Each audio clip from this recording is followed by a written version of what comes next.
Okay, we are here to discuss this problem number D of the Codeforces Educational Round 99, I think. This was the 99.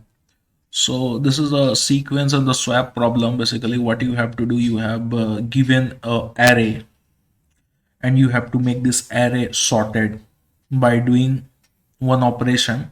Like you have given a number X, and what you can do, you can replace the number X only if X is less than that element of the array. Okay, in such a way you have to do that much operation, minimum number of operation, to make this array in sorted order. Okay, so how you can understand this problem in a better way? Let's suppose you have array and array elements is like increasing order, then you don't need any swap, you will simply print 0. Okay, that's it. But array is like this. Now one number got decrease, then increase. It's like a mountain. So in this problem, what you can do, you have to make all this array in sorted order. So what's your first approach should be, you should think that this number eventually or anyhow it should become greater than this number or equals to this number.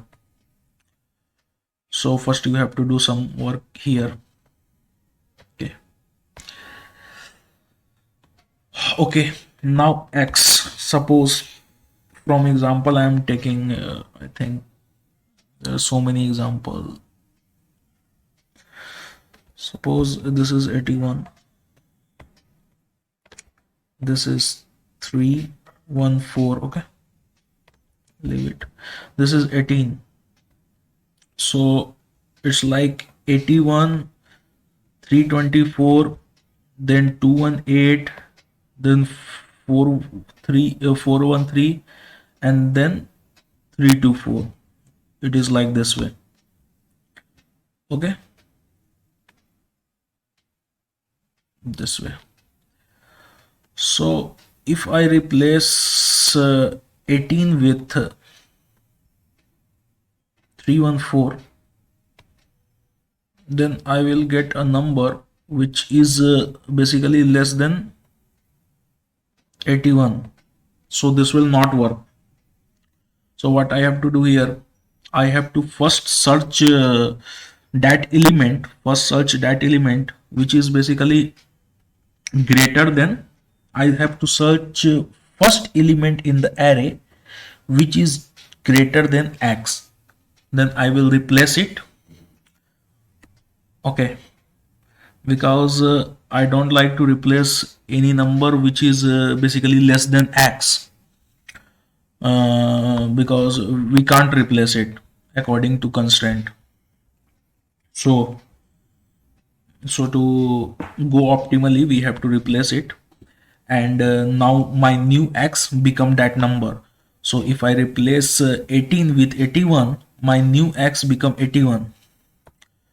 So whenever again I see a number which is greater than 81, then I will replace it. But here is a little trick, that in each time you are going to update, you have to check that is after updating my array become sorted or not. If it becomes sorted, I don't need to update it. Okay, that's the logic. So let me show you the code. I think I will explain it more better from there.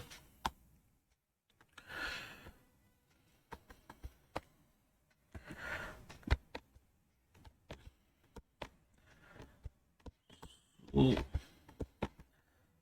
this one is the basic simple code. First I have created a function which will just check that number is in sorted or not. If I found a number whose index is less than the next index and its value is greater, then simply it means that the array is unsorted, else I am returning true. So this is a simple function. Now I have created an array, and I am checking is the array is already sorted. If it is sorted, I will print 0 and return. Now I have declared a variable which is x, big equals to x, and simply I am traversing through the array, and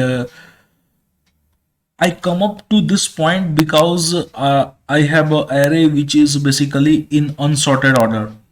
That's why its result is not 0, and I come up with this.